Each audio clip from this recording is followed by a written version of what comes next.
Hey folks, Kip Adams from the National Deer Association here. Out looking at some habitat work that we have done a couple winters ago to see the response that we got. Now you can see we have girdled this tree. The idea here was, hey, let's take an area in a woodland like this where not a lot of stuff growing on the ground, so not a lot of cover for deer, not a lot of food for deer. Let's come in and actually remove some of these trees so that we get more sunlight to the ground to allow what's here to grow up. Now, the important thing about this is here in Pennsylvania, there's over 100 species of wildlife that need snags. Those are dead trees that are still standing. We certainly could have cut these trees down to get that sunlight down, but an added benefit of this is by leaving this tree standing, this will start to decay, attracts insects, and then over 100 species of wildlife are going to come and use this. Squirrels, birds, and all kinds of other things. So hey, we're doing more than just deer. Obviously, deer is what the main driver of all this is, but we want other wildlife species to thrive here too. This is a great way to be able to do that.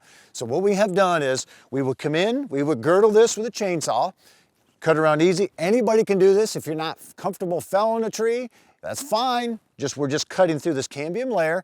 My kids will be with me. They will spray an herbicide mixture into this, which contains 50% Garlon 3A, 40% water, 10% Arsenal AC. That is a very precise mixture, which will allow it to kill just this tree and none of the other trees that are around it. So it's a great mixture developed by Dr. Craig Harper from the University of Tennessee. We use this across the whitetails range, extremely good at killing what we want and not harming what we want to keep alive. So we'll girdle this, spray the herbicide into this thing, and then leave it. And then what happens is, we did this in the winter, the next spring, the trees don't leaf out. If you want to do this during the year, spring, summer, anytime is fine, as long as the sap isn't flowing heavily. Because if the sap's flowing heavily, it actually will push that herbicide right out. But any other time of the year, it's fine to do this.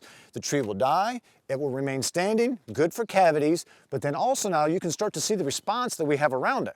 We're starting to get a bunch of what the seeds that were in the seed bank here, and other seedlings coming up, so we start to have more cover at ground level for deer, and we have more forage.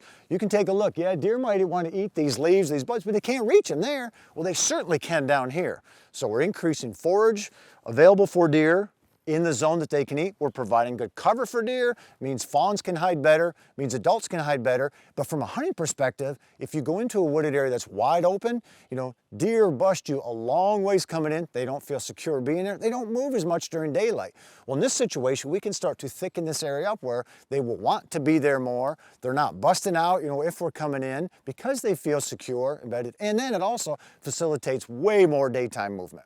So if you want to learn more about the exact technique with this, there's all kinds of land beat information to be able to see this. You can watch videos at our deerassociation.com for it. The idea is something very simple. Anybody can do. You just got to get out in the woods, spend a little time walking around, enhancing this for wildlife, and absolutely increase your chances this fall of getting closer to that buck of your dreams.